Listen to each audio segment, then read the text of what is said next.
Nous ne sommes pas seuls dans l'univers. Vous êtes sur OVNI France avec Morgan in Black. Salut Greg, Salut Morgan in Black, s'il te plaît. MIB. MIB. Alors, j'ai souhaité te faire témoigner pour OVNI France parce que tu as vu à plusieurs reprises des ovnis. Ouais, effectivement, oui. Alors, comment ça s'est passé la première fois? Où est-ce que c'était? Quand? Où? Comment? Alors la première fois, j'étais gamin, mais bon, rien d'intéressant, ça m'a fait peur. Je me rappelle, je suis rentré en courant. Mais la fois vraiment intéressante, j'ai témoigné, j'ai fait mon rapport au GEPAN d'ailleurs. D'accord. Alors c'est pas des fous furieux du travail, hein. Ils ont mis 1 an avant de se déplacer. Et encore, parce que je les ai croisés dans la rue. C'est aussi simple que ça. Et je leur dis, oh, je vous ai envoyé un dossier il y a... Ah bon, on va peut-être venir. Bon, ils avaient l'air endormis. Et ils ne sont pas connus pour leur efficacité. C'était en 2015, 16, je ne sais plus exactement. Bon, j'ai la date parce que j'ai toujours le rapport que j'ai ici. D'accord. À Paris. C'était sur le champ de Mars. J'étais seul. Je me baladais. Et puis, alors là, c'est un vaisseau mère. J'ai vu plusieurs choses en fait. Donc, j'ai même arrêté 20 personnes hein, qui ont vu ça et qui ne comprenaient pas. Je leur ai dit, c'est un ovni. Ah bon? Oui, enfin, ils auraient été capables de le comprendre eux-mêmes, c'est ça qui est bizarre. Ils avaient besoin qu'on le leur dise. Ouais. Mais ils avaient l'air d'être assez indifférents, pourtant c'était colossal. Et je marchais, puis je suis intrigué par des lumières d'avions qui clignotent très haut dans le ciel, alors que quand les avions passent au-dessus de Paris, avant d'atterrir, ils sont quand même très bas. Et là, je me suis dit, c'est un peu haut pour un avion. Et puis, ça bougeait pas beaucoup. Je me suis dit, c'est normal. Comme ils sont très hauts, l'impression de vitesse disparaît avec l'éloignement. Oui. Et puis, peut-être au bout d'un quart d'heure, je vois toujours ces flashs, mais qui n'avaient pas la régularité et des avions de ligne. Mais pas du tout. Et c'était très très lent entre deux flashs. Alors, comme il y avait des altocumulus, c'était au-dessus, visiblement. Dedans, je savais pas trop ce que c'était. Enfin, je voyais pas trop parce que je me suis dit tiens, je vais regarder la direction. Puis au bout d'un certain temps, je me dis mais quand même, il bouge pas. Alors c'est les nuages qui bougent et puis mais c'est toujours à peu près au même endroit. Alors je m'arrête et je fixe. Puis j'attends le prochain clignotement et le clignotement ne vient pas. Donc je continue à marcher et puis clac, ça reclignote. Alors là, je m'arrête encore une fois et puis j'attends jusqu'à ce que ça reclignote. Peut-être 30 secondes après, ça reclignote. Donc je calcule le point et je regarde à la vitesse parce que je voulais comprendre dans quelle direction ils avaient. Enfin, c'était la curiosité comme ça parce que ça faisait peut-être une demi-heure que je marchais sur le champ de Mars. C'était en fin d'été, si mes souvenirs sont bons. Il y avait du monde alors. Ah oui, il y avait plein de monde. Ouais. Enfin, c'était pas bourré, mais il y avait du monde qui venait pique-niquer. Voilà. Et puis 30 secondes après, le flash recommence et j'ai l'impression qu'il n'a pas bougé. Donc j'attends encore plusieurs flashs et à chaque fois je me dis non, là c'est plus possible. C'est fixe. Et d'accord, c'est très très haut, mais même avec la vitesse, là on devrait voir bouger. Là, au bout de 10 minutes, un quart d'heure, quand je suis resté encore regarder et ça ne bougeait pas. Alors je me suis dit, je suis intrigué. Alors, un ballon sonde, c'est pas un ballon sonde. Une montgolfière, c'est pas une montgolfière. Et donc je me mets plus dans l'obscurité, dans un coin du champ de Mars un peu plus obscur, je reviens vers la place de l'école militaire. Et là sur un parking, donc je suis moins pollué par la lueur des réverbères, j'observe le truc, et ça, il y a toujours le petit flash rouge à intervalles réguliers mais très lent. Donc c'est pas des feux d'avion, ça c'est clair. Bon, je comprenais pas, mais j'étais pas plus intrigué que ça. Je me dis c'est bizarre ce truc. J'ai pensé à un drone, enfin à l'époque il n'y avait pas de drone comme ça, enfin c'était pas... Voilà. Et puis d'un seul coup, il y a un rayon vert qui s'échappe du nuage et qui vient frapper l'altocumulus en face. Et avec la réverbération du rayon vert sur les nuages d'en face, je vois se dessiner un bord de soucoupe. Alors c'est pas une soucoupe volante, c'est ce qu'on appelle un vaisseau mère, tellement c'était gros. Un bord, un arc de cercle qui faisait à peu près, allez, minimum 300 mètres de long, donc tout le reste est encore immergé dans le nuage, et donc est beaucoup plus large. Et là j'ai été stupéfait, il y a un truc qui ne va pas. Alors j'ai recherché des images sur Internet. Et j'ai vu effectivement, il y a des artistes qui dessinent à peu près ce genre de vaisseau que j'ai vu. Donc je suppose que je ne suis pas le seul à avoir vu ce type de vaisseau. Et il y avait alors pas des hublots ronds, mais des hublots plutôt rectangles qui ceinturaient complètement le vaisseau, entrecoupé de montants de fenêtres. On va appeler ça comme ça. C'était à quelle distance? Alors c'est très difficile à évaluer. Donc j'ai évalué par rapport aux Altocumulus. D'accord. Altocumulus, c'est entre 2 et 6000 mètres. Je n'ai pas regardé à quelle altitude étaient les nuages. J'aurais pu regarder après sur un site météo. En fait, je ne sais pas comment j'aurais pu faire pour le savoir. Et ça a duré plusieurs fois. Donc là, à la fin, je me suis même couché sur le parking parce que j'avais le torticolis, c'était vraiment presque à la verticale. Et je commençais à avoir mal au cou. Et donc les gens m'ont qu'est-ce que vous faites? Ils ont pensé que j'avais... en fait, ils n'ont pas pensé que j'avais un malaise parce que quand j'ai vu que du monde arrivait, je me suis remis sur mon séant et puis je leur ai dit, écoutez, vous inquiétez pas, il se passe rien, mais il y a un truc dans le ciel bizarre et je les ai invités à regarder. Et ils ont vu. Puis après, ça a continué à clignoter, mais on ne voyait plus, le bord de soucoupe a disparu au bout de peut-être 10 flashs, un truc comme ça. Enfin, je n'ai pas compté exactement, enfin, je me rappelle plus. Et En tout, ça a duré combien de temps? ça a duré très longtemps parce qu'il n'y avait pas que ça. À côté, alors les Altocumulus avaient fini par se déplacer, à la fin il ne restait plus qu'un ciel bleu. Mais, enfin qu'un ciel bleu, qu'un ciel bleu nuit, c'était vers 11h30 du soir à peu près.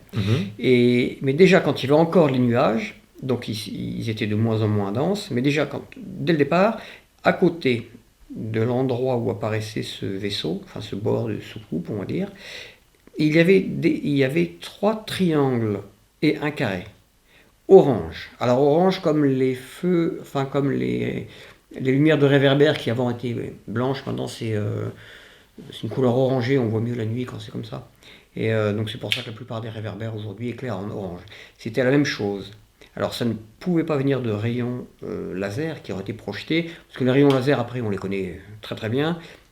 Ils ont été supprimés maintenant à cause des aviateurs je crois, mais les bateaux-mouches en émettaient, donc on voyait le rayon, il part des bateaux-mouches, il est monté très très très haut, et ça fait une tache plutôt diffuse. Là les bords étaient très nets, mais surtout il n'y avait aucun rayon pour les dessiner.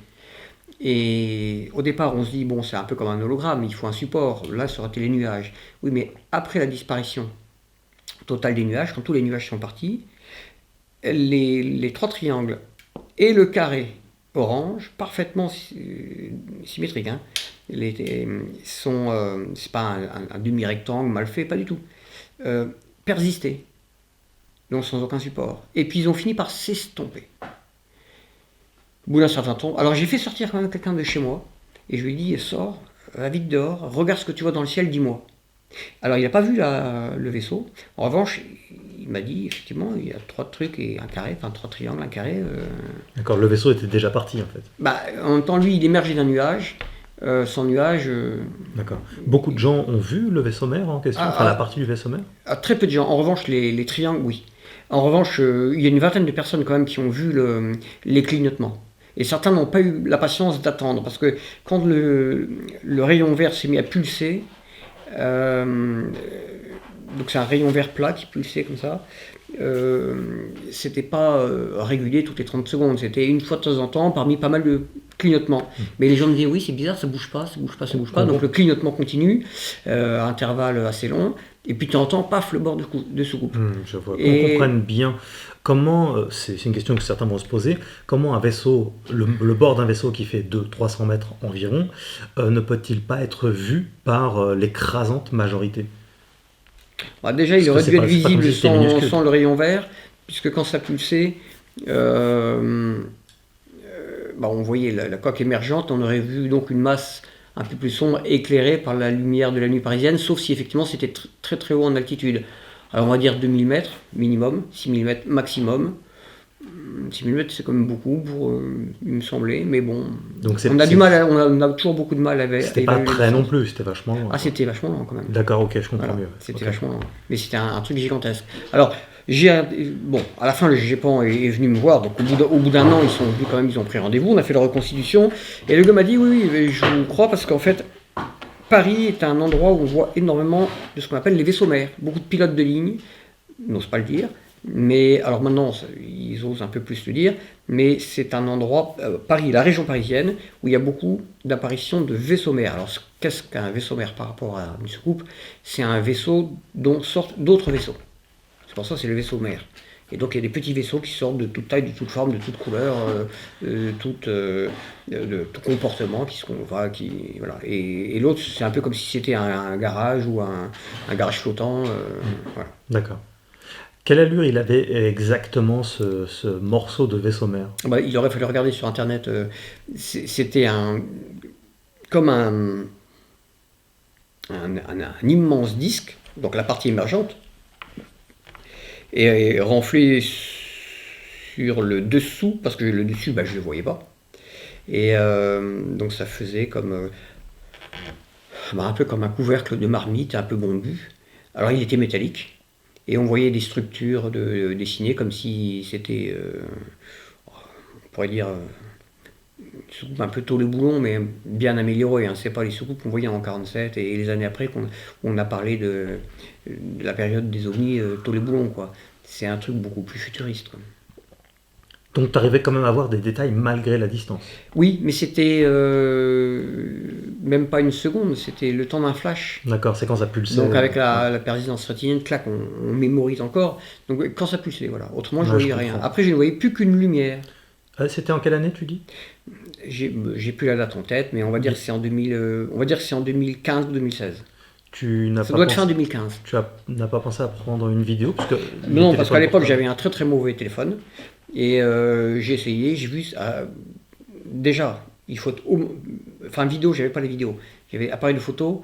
Et ça, je pouvais pas parce que. Il faut être appuyé au moment où ça flash. Donc on peut dire qu'en tout cas le vaisseau lui est tout doucement rentré dans les nuages. Non, ça il n'est pas rentré. Qu'est-ce qui Il a s'est cessé passé? d'apparaître, c'est tout. D'accord, il a disparu. Voilà. La lumière a cessé de clignoter au bout d'un certain temps, comme si c'était assez montré. En revanche, et puis après, les nuages, eux, ont fini au bout d'une heure par partir. Hein. Et alors les autres vaisseaux, les triangles? C'était pas des vaisseaux, c'était des taches lumineuses. Donc ça n'a ni queue ni tête, hein, ça n'a aucun sens. C'est l'histoire du triangle. À la rigueur, on peut donner un sens au vaisseau, mais aux trois triangles et au carré orange, ça n'a aucun sens. C'est une tache lumineuse. C'est pas un objet, c'est une tache lumineuse. D'accord. Mais sans rayon parce que le ciel parisien est toujours hyper chargé de pollution. Donc le moindre faisceau laser se voit. Est-ce que Les ça plus peut pas connus être à un... l'époque étant ceux qui venaient de la Seine, les bateaux mouches ou la Tour Eiffel. Voilà, et ça se voit sur des kilomètres. Ça ne pourrait pas être un objet qui pulse tellement que ça, Non, ça ne donne pulsait une pas. impression Ça ne pulsait pas. Comment ça s'appelle ou qui éclaire tellement les que ça objets donne une oranges impression. ne pulsaient pas. C'était des taches lumineuses, c'est tout. D'accord. Donc, quelque part, si quelque chose était passé derrière, peut-être que j'aurais vu l'objet passer en transparence derrière. C'est un truc qui pour moi n'a pas d'intérêt, pas de sens. Bon, enfin, il faut le noter quand même. Mais c'est Oui. spécial. Parce que c'était au même moment hein, du vaisseau. Oui, c'est au même moment, mais ça a duré beaucoup plus longtemps. Ouais. Voilà, je les ai remarqués au moment où j'ai commencé à voir le vaisseau. Un peu après, je me suis dit, ah, il y a quand même 3 taches à côté. Qu'est-ce que ça vient faire là? Tu as eu d'autres expériences par la suite liées au phénomène OVNI? Alors, au manoir du Tertre, oui, parce qu'en 2000... Nous sommes au manoir du Tertre actuellement. Oui, en 2019, enfin en 2020, plus exactement. Enfin, déjà avant. Je suis arrivé ici en 2007. J'avais vu ce qu'on peut qualifier d'ovnis, ça incontestablement, mais sans le moins d'intérêt. On était avec des gens, on a vu des trucs bizarres dans le ciel. Mais comme je suis pas trop, je connais le sujet très bien, mais comme je suis pas un chercheur d'ovnis, bon, j'en avais rien à faire. Donc j'ai jamais noté, j'ai jamais consigné la date, le jour, l'heure, tout ça. En revanche, il y a quelques années, donc ça c'était en 2020. Au printemps, si mes souvenirs sont bons, 2020, j'ai le voisin décédé aujourd'hui qui est venu me voir ici en me disant tiens Grégoire, ça fait, tu sais, moi je suis né ici, hein, donc forcément il avait presque 70 ans à l'époque, 68 je crois, et avec ma femme, ça fait 15 jours qu'on voit un truc bizarre au-dessus du manoir, enfin au-dessus de la forêt plus exactement. Tu ne peux pas le voir du manoir, il faut descendre chez moi, on voudrait que tu viennes me donner ton avis, quoi. Alors moi je lui dis j'ai pas trop le temps, j'étais en train de faire la vaisselle et Et j'allais lui faire une fin de non-recevoir. Puis il m'a dit, bah avec ma femme, je crois que c'est un ovni.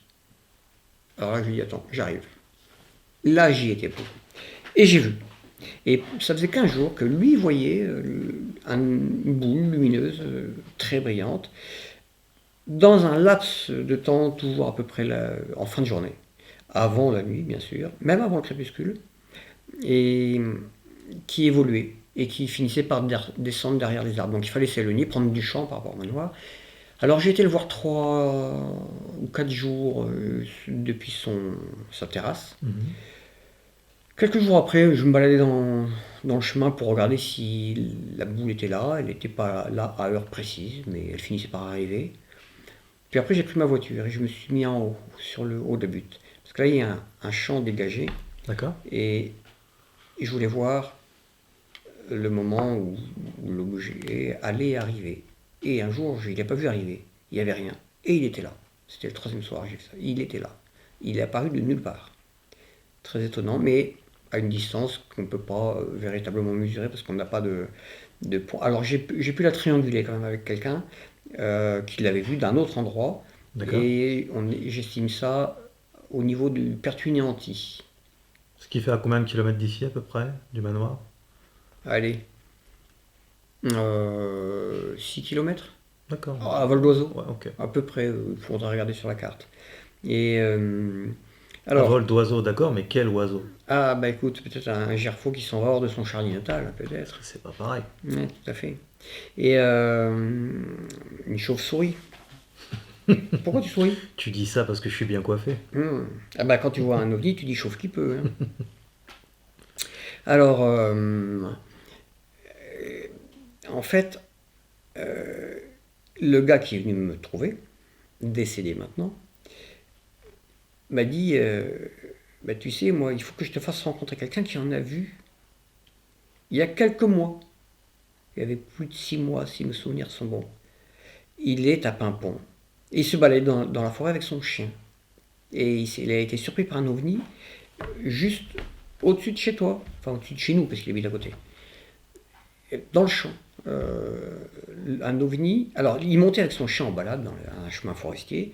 Et le chien ne voulait pas monter. La première fois, tu as vu que le chien est bloqué, il ne veut pas monter. Donc, il a fini par le forcer à monter. Et pendant la montée, il s'est mis à entendre comme des bruits de tuyères d'avion, des hurlements stridents de moteurs, il ne savait pas trop quoi. Et il était complètement assourdi.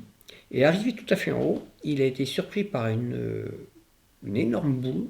Alors là, qu'il ne l'a pas surpris à plusieurs kilomètres, à peut-être 100 mètres, pas plus, même pas. Et qui aveuglante, qui s'est positionnée. Alors elle s'était positionnée au-dessus d'un cabanon technique d'une antenne relais radio démontée depuis des années, mais le cabanon technique en ruine existe toujours, une radio qui émettait depuis Ploermel. Ok. Il s'était positionné, l'OVNI est arrivé, tac, il s'est positionné là. Et il est resté à vibrer comme ça. Et il a eu la présence d'esprit de sortir son iPhone et de prendre une photo. Alors il s'est retourné parce que c'était trop aveuglant, il a tendu le bras à peu près en direction, il a pris la photo. Et la photo, je l'ai vue. Et dans mon ouvrage, je parle de cette histoire, mais je n'ai pas mis la photo parce qu'il ne me l'a pas donnée. Et j'aimerais bien y inclure quand il acceptera de me la donner. Et Le livre bon, s'appelle Antise en brocéliande, tu racontes tout ça dedans. oui, je Voilà, raconte. Antise en brocéliande disponible sur Amazon. Voilà, Le manoir du tertre, une danse avec le diable. c'est ça. Voilà. Et donc, ensuite, l'OVNI est parti. Et donc, lui, il fait du tir sportif. Il est au club de tir de Saint-Cyr. Saint-Cyr, c'est ici. Et il a raconté son histoire assez naïvement aux gendarmes. Mais il se trouve qu'à peu près le même jour, je crois, ou à quelques jours d'intervalle, un gendarme de Saint-Cyr s'était fait choper par un ovni triangulaire alors qu'il roulait sur les routes de Brocéliande. Et en fait, il roule sur une route et puis sa voiture s'arrête, s'immobilise, il ne comprend pas, elle s'éteint, il ne peut plus bouger. Et là, il sent une présence au-dessus de lui, il regarde au travers du pare-brise en l'air et il voit un triangle volant gris le survoler peut-être à 10-15 mètres, pas plus. Et le triangle allait dans le sens de la voiture en suivant la route. Et quand il s'est éloigné suffisamment, ce triangle, il a pu redémarrer sa voiture. Alors, il faut savoir que les gendarmes sont censés récolter les cas de rencontres, OVNI, tout ça, euh, et alerter les GEPAN. Et pendant assez longtemps, j'ai vu les gendarmes passer régulièrement, aller au-dessus du manoir, et je pensais à un cambriolage. Je me dis, ils passent un peu trop souvent. Oui, ils sont en enquête. Alors effectivement, ils étaient en enquête, mais en enquête OVNI. Et ça, je n'ai pas compris. Je l'ai su donc quand le petit vieux est venu me trouver pour aller l'observer. Et là, il m'a raconté voilà ce qui s'est passé. Et alors, le gars là, qui s'est fait choper lui au-dessus du manoir avec une boule lumineuse, faisait du tir sportif et il a raconté son histoire. Comme ça, les gendarmes l'ont pris très au sérieux, d'autant plus qu'il avait la photo. Et ils sont venus faire l'enquête.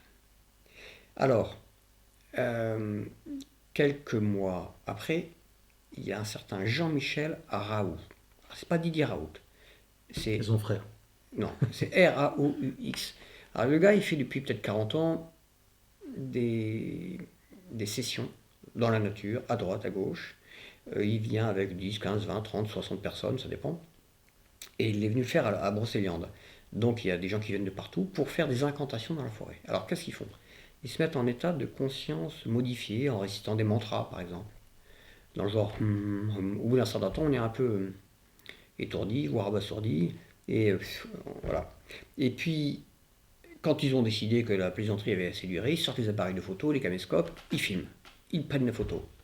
Et des anomalies apparaissent sur les pellicules, sur les films, sur les... Alors, par hasard, ils sont venus me voir ici pour discuter avec moi, pas pour dormir au manoir, mais pour discuter. Et c'est comme ça que j'ai appris que ce fameux Jean-Michel Raoult faisait ça. Et alors, pourquoi il fait ça? Il le dit lui-même. C'est pour rentrer en communication avec les fées, les elfes, les lutins, les korrigans, les farfadets, les extraterrestres, les anges, les êtres de la nature, le petit peuple des bois, enfin, Ok. voilà. Et ils apparaissent. Alors là, ils apparaissent sur les pellicules. Mais il fait ça partout en France, hein. Et pas qu'en France, je pense. Alors je me suis procuré son numéro de téléphone. Pourquoi? Parce que quelques mois après, euh, après son départ, et lui ne le... Donc j'ai rappelé les gens qui étaient venus me voir, parce que j'avais pris le numéro de téléphone de deux personnes. Après son départ, partout au-dessus des endroits où lui, Jean-Michel et sa petite troupe, qui variait en nombre tous les jours, étaient venus faire leurs incantations, pour rentrer en contact avec ce monde parallèle, partout, de jour comme de nuit, mais les gens le voyaient plutôt en fin de journée, je ne sais pas pourquoi, des boules de feu se mettaient à danser, une, deux, 10, ça dépend, au-dessus de ces endroits-là. Peut-être ailleurs, mais ça, je ne sais pas pour l'instant, parce que je me suis renseigné, j'ai fait une petite enquête.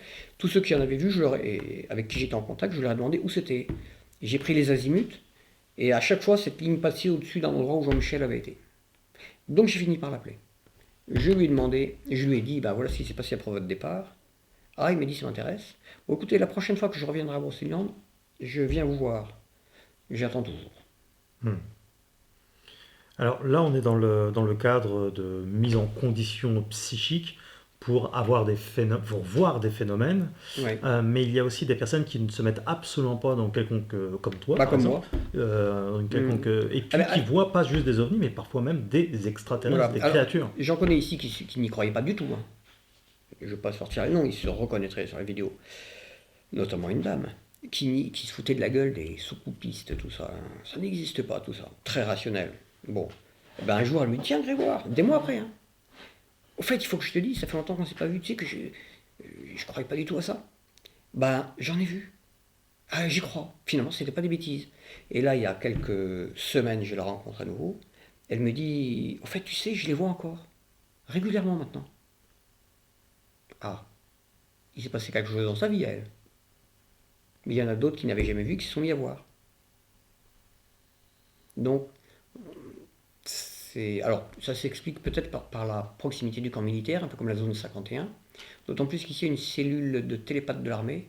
Enfin, c'est des trucs ultra secrets, c'est pas franchement militaire. Bon, c'est des militaires qui sont derrière.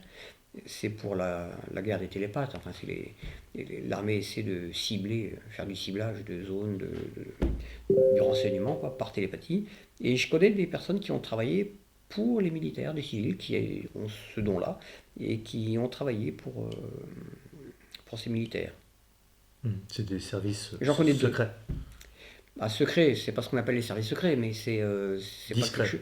c'est plus que discret, parce qu'en fait, je pense qu'ils n'ont pas envie de passer pour des cons, même au sein de l'armée, quoi.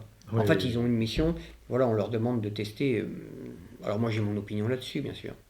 Euh, on va dire que c'est du spiritisme à des fins militaires, Hmm. parce que rien n'est scientifique. Quand on prend par exemple un caisson avec des parois en verre, on injecte de la vapeur, des militaires, hein, dans ce genre de cellules de recherche. On se met à faire des incantations, on se met en état de conscience modifié et tout. Et la vapeur dans le caisson. On a injecté avec des tuyaux la vapeur. La vapeur se matérialise sous forme de petits gris. C'est bizarre. C'est pas très scientifique. Mais ça fonctionne. Donc qu'est-ce qui se passe? Il y en a un qui attend qu'on fasse le protocole pour montrer oui, oui, c'est moi, je suis là. Alors, pour toi, ta théorie, ta thèse, la chose à laquelle tu crois, pourquoi est-ce que depuis, semble-t-il, des millénaires, Mhm. il y a des civilisations qui traversent les âges, qui vont, qui viennent, Il traverse que pas que les certains... âges, il traverse le temps, l'espace, tout ça, ouais. Oui. Pourquoi? C'est la question que se posent les grands ufologues, le meilleur étant Jacques Vallée, parce que personne n'osera le critiquer, donc autant le citer, parce qu'on peut citer Bidault, on peut citer Alan Hynek, Jean-Claude Bourret aussi. Bourré, voilà, Voilà. alors quand il n'est pas bourré, bon, Jimmy Gueux, qui a fait son voilà, temps aussi. Miguel il est parti voir Dieu maintenant, mais effectivement, mais Et moi, ça a fait mon enfance, Jimmy Gueux. À voilà, l'époque, c'était ouais. quelque chose, hein. Il n'y avait pas Alors, beaucoup qui parlaient de ça. aujourd'hui ça divulgue de plus en plus, Oui. mais le plus, le plus intéressant, sinon on les cite tous, hein, il y en a beaucoup, on va dire c'est le scientifique que personne n'ose critiquer, même parmi les plus sceptiques, on ne va pas critiquer Jacques Vallée parce que c'est un scientifique tout simplement. Il est chef d'entreprise, il a pignon sur rue. Alors il est dans la Silicon Valley, euh, il porte le même nom, enfin ça s'écrit en français lui. Et c'est pas parce que il s'appelle Vallée qu'il est parti dans la Silicon Valley, hein, c'est à cause du business, voilà. Mais on pourrait se dire, pour ceux qui ne comprennent pas, il vaut mieux éclairer Ouais. le sujet, quoi. Et il ne croit pas aux ovnis, aux extraterrestres. Ah, c'est intéressant pour un scientifique. Mais il passe sa vie, il est vieux maintenant, à chercher les ovnis et les extraterrestres. Alors qu'il n'y croit pas. Donc, il faut se poser pas mal de questions. Alors, il prend des métaphores, hein. Il dit que c'est un monde parallèle, un monde invisible, comme un film, un hologramme. Il prend des. Voilà. Et c'est plutôt quelque chose de psychique, enfin il y a des tas d'expressions, il contourne le problème faire comprendre aux gens qu'en fait ça existe, mais ce n'est pas vrai. C'est difficile, c'est un peu antinomique. Et alors lui, il cherche la technologie qui produit ce phénomène. Et alors moi je ne la cherche pas la technologie qui produit ce phénomène, parce que nous, pour investiguer la matière, on a besoin de technologie. Pour prendre ma tasse de café, ma technologie m'est donnée par la nature elle-même, c'est ma main. Voilà. Pour prendre, je sais pas moi, pour examiner une pierre précieuse, je prends une petite pince à épiler, là, une technologie très rudimentaire qui fonctionne très bien. Pour manier l'atome, bah, là, c'est une autre paire de manches. La technologie, c'est autre chose. C'est le CERN, par exemple, ou, ou Donc là, on est dans la physique quantique, hein. voilà, c'est ce qu'on appelle vraiment la technologie. Mais parce que nous, par la force de la volonté, on ne va pas manier un objet. Euh, on ne pourra pas dévisser juste par la pensée les roues de notre voiture, c'est à crever quoi, pour mettre la roue de secours. En revanche, un esprit, ils l'ont assez prouvé. Ils n'ont pas du tout besoin de technologie. Ça se voit dans le cas d'apparition, dans les cas d'événements paranormaux. Ils manient la matière. Ils n'ont pas besoin de technologie. Je ne cherche pas du tout la technologie. Je cherche qui est derrière. Alors lui, il cherche qui produit la technologie. Alors il cherche autre chose aussi. Il cherche, donc s'il répond un peu à la question, Oui. pourquoi? Dans quelle direction ça entraîne l'humanité? Donc pourquoi ils font ça? Et il passe son temps à dire, ils ne sont absolument pas crédibles. Mais pas du tout crédibles. Tout est faux. Ils font exprès de se faire choper. Ils font comme s'ils se planquaient, mais ils font tout pour qu'on les voit. Et faire croire que ils se sont fait, ils ont été démasqués alors qu'ils voulaient être furtifs. Et c'est des manœuvres grossières. Quand ils abduquent quelqu'un dans une soucoupe volante, qu'ils font un examen, par exemple, on leur enfonce des aiguilles, des trucs qui font mal et On tout. a des milliers de témoignages. Soi-disant, c'est pour étudier la nature, l'espèce humaine, d'autres espèces animales, Ou faire des investiguer la nature, prélèvements. voilà, s'ils sont tant que ça en avance, puis qu'ils arrivent à manier l'espace, le temps, se matérialiser, dématérialiser, pourquoi ils ne vont pas directement pomper dans les bases de données des hôpitaux, des laboratoires de recherche physique, machin truc, biologique, ils n'ont pas besoin d'examiner, puisque nous on a déjà fait les examens, d'autant plus que quand ils prélèvent des trucs, ils prélèvent du sang, ils prélèvent des chairs, ils n'ont pas besoin, autant se servir directement dans les bases de données, pourtant ils ne le font pas. C'est pas crédible. Et puis aujourd'hui, il n'y a même plus de prélèvement, parce que là c'est une méthode d'investigation qui est invasive. Aujourd'hui, ils pourraient scanner, ils ont certainement des scanners, si c'est vrai, beaucoup plus adaptés que les nôtres. Et pourtant, ça ne marche pas. Un véritable cinéma, c'est ce qu'il dit. Et rien n'est crédible là-dedans. Et ce phénomène nous entraîne toute l'humanité. Alors, il n'est pas le seul à le dire, dans une direction très très évanescente pour lui, un truc un peu brumeux. Il ne sait pas trop quoi. Et il cherche la technologie. Alors, il cherche la direction, la technologie qui produit le phénomène. Un esprit n'a pas besoin de technologie pour manier la matière. Un pur esprit, nous, on est à moitié matériel, à moitié spirituel, donc c'est avec notre corps qu'on agit sur la matière, donc on a besoin d'une technologie, mais pas eux. Alors lui, voilà, il a une théorie très bizarre. Dans tous les bouquins qu'il a écrits, on sent bien qu'il rapproche ce phénomène de phénomènes qui datent de l'Antiquité. Il dit que ça existe depuis l'aube de l'humanité. Ce phénomène suit l'humanité avec toujours un cran d'avance dans la technologie, d'où la fameuse période, pour ceux qui sont un peu dans le domaine, par exemple Tollet-Boulon. Mais avant la période Tollet-Boulon, les ovnis Tollet-Boulon, maintenant on a dépassé cette période, donc c'est beaucoup moins rustique. Avant, il y avait la période des dirigeables, des vaisseaux fantômes ou de dirigeables, enfin pas vaisseaux express, il y avait des vaisseaux avec des voiles, ou donc de l'ancienne marine à voile, ou le dirigeable, à l'époque où les dirigeables ne volaient pas encore, il y avait des objets qu'on voit souvent dans les imageries style steampunk, avec des trucs, ça peut pas voler, c'est pas possible, et des gens les voyaient. Après, il y a eu la période, notamment après 47, avec, comme s'appelle, la période Tollet-Boulon, hein. Et ensuite, on est dans une période maintenant où les ovnis prennent une forme encore plus moderne, beaucoup plus technologique. Et ce phénomène suit et s'adapte toujours avec un cran d'avance. Donc, d'où son idée, il nous entraîne aussi peut-être dans un progrès technologique, tout ça. Et alors il dit, ces phénomènes-là, c'est exactement ce que l'Église catholique chassait autrefois par les exorcismes. Mais le démon n'existe pas. Tout va bien. Alors, que faisait Jacques Vallée dans l'Église satanique d'Anton LaVey en Amérique pour étudier le rapport entre Satan et les extraterrestres, les ovnis, Lucifer, tout ça, les extraterrestres. Et tu veux dire que Jacques Vallée faisait partie de l'Église de Satan ? Non, il n'en a pas fait partie, mais il est allé vivre avec les disciples quelque temps pour étudier ce rapport-là.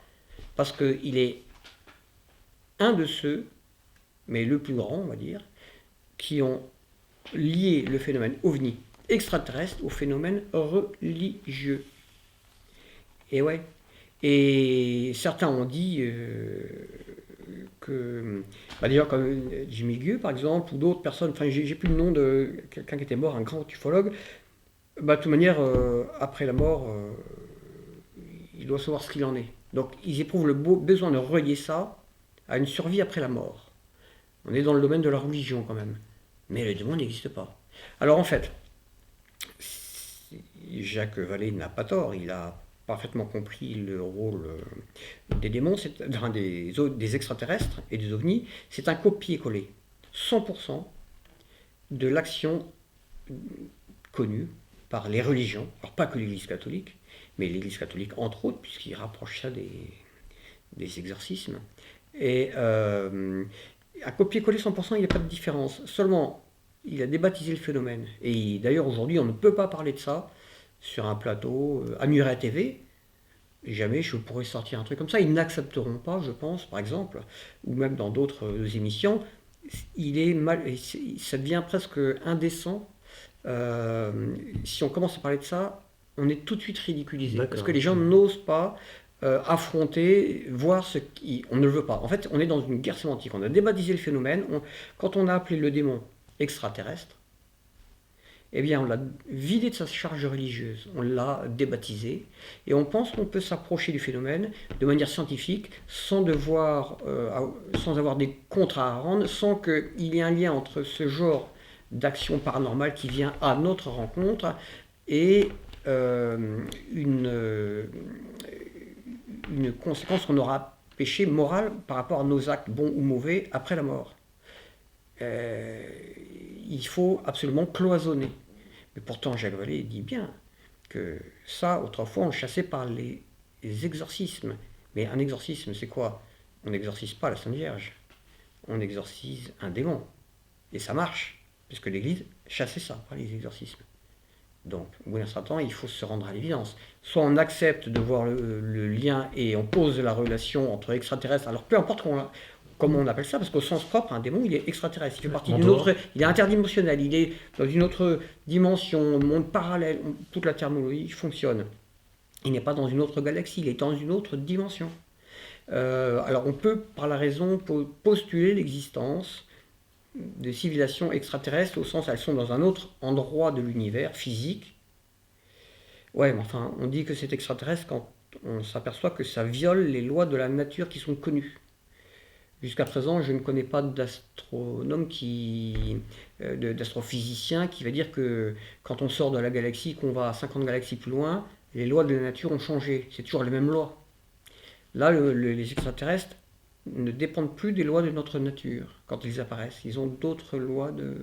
Voilà, ça fonctionne différemment.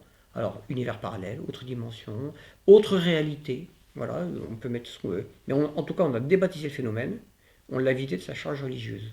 Pourtant, c'est un phénomène qui est connu depuis l'Antiquité, que toutes les religions ont exorcisé, notamment les catholiques, voilà. Dans les livres d'Ézéchiel, il est question Oui. de Oui. phénomène ovni. Alors, pas que dans Ézéchiel, de toute manière, dans la Bible, Dans ça les livres regorge, mais il n'y a des pas rois que la aussi, Bible, il y a avec les Élie. Hymnas, il y a tous les anciens livres, on voit l'histoire romaine, gréco-romaine, plus proche de nous, il y a de partout. Alors Ézéchiel, oui, la vision d'Ézéchiel fait peur. Enfin, le mec, il a fait dans ses braies, enfin, il portait pas les braies, mais... Désolé, le travail. Allô? Allô? Allô? Oui, bon. Vous appelez pour un renseignement, je suis bien. Est-ce que vous pouvez me rappeler dans un quart d'heure, s'il vous plaît? Je suis archi pris, là. Tout à fait. C'est le manoir du tertre, hein. Exactement. À tout de suite. À tout de suite. C'est compliqué. Et c'est pour une location. Et ah ouais, j'en étais Ézéchiel. Oui, enfin, il n'emmenait pas large. Et alors, il a eu des visions. Le problème, c'est que ces êtres-là, si c'est effectivement ces anges ou ces démons, parce que c'est pas forcément démoniaque, mais c'est des esprits qui n'ont jamais eu de corps, dont la nature est de pur esprit. Ça pourrait être aussi des esprits incarnés ayant perdu leur corps, on appelle ça la mort, qui réapparaissent. Ça pourrait se faire. Mais si c'est un esprit qui n'a pas de corps intrinsèquement lié à sa personne, s'il apparaît à nos sens, eh bien, ça veut dire qu'il peut prendre une forme qui ne lui appartient pas. Donc ça veut dire qu'il peut prendre la forme qu'il veut, peut-être. Donc il peut apparaître sous la forme d'une roue, d'un char, d'un chariot de feu, d'une soucoupe volante, d'un lutin. Je veux dire, donc une créature pourrait prendre l'apparence d'un vaisseau mère de plusieurs kilomètres de long. Exactement. Le même ovni peut être vu par différentes personnes en même temps, avec une forme différente. Ou avec la même forme, puis changer de forme. Et ça s'est déjà vu de nombreuses fois dans l'histoire de l'ufologie. Un cas par exemple célèbre, c'est le cas des Lumières de Phoenix, en Arizona, où les ovnis faisaient des kilomètres de long. Plus de 10 000 personnes ont vu ça. Le gouverneur a vu ça lui-même. Au départ, il a tourné ça en ridicule pour dégonfler l'histoire, pour qu'il n'y ait pas de panique dans la population. Et les ovnis pouvaient se rétrécir en boules lumineuses. Les gens ne connaissent pas trop ce phénomène. C'est un des cas les mieux documentés de toute l'histoire de l'ufologie. Et les ovnis avaient même débranché les satellites d'espionnage de la classe Misty, américains. Et là, ils ont fait intervenir la chasse américaine. Et les ovnis se sont amusés avec les chasseurs. C'est-à-dire que l'ovni, il se transforme en petites boules, puis les boules fusionnent entre elles, et zut, ils disparaissent. Ils prennent la forme qu'ils veulent, ils en changent en cours de route, ils demandent la permission à personne. Ça s'est vu aussi à Téhéran, en 79, l'histoire des ovnis de Téhéran, avec le général Pervez Jafari, qui c'est le deuxième pilote à prendre les commandes de l'avion, avec un chasseur fantôme de l'époque, donc c'était un des meilleurs avions de chasse, voilà. Et l'OVNI l'a amené quasiment jusqu'en Afghanistan, quoi. Et à Téhéran, comme ça s'appelle l'aéroport de Mehrabad, il apparaissait à plusieurs personnes, en même temps avec des formes différentes. Intéressant tout ça. Merci beaucoup d'avoir accepté de témoigner pour OVNI France. Bah, peut-être qu'il y aura d'autres témoignages. Hein. Je connais Peut-être, bien l'histoire peut-être. de l'ufologie, donc il y a Et vous, beaucoup à dire dessus. et vous-même, si vous avez vu un OVNI, un extraterrestre, des OVNIs, peu importe, si vous avez envie de témoigner pour OVNI France, vous m'écrivez morganpriestofficiel@gmail.com ou sur l'un de mes réseaux sociaux, quelconque, Facebook, Instagram, TikTok, etc. Merci pour votre soutien. N'hésitez pas à vous abonner, à liker toujours. Dites-nous ce que vous en pensez dans les commentaires. Si vous avez des récits, si ça vous évoque quelque chose. À très très bientôt, tout le monde sur OVNI France.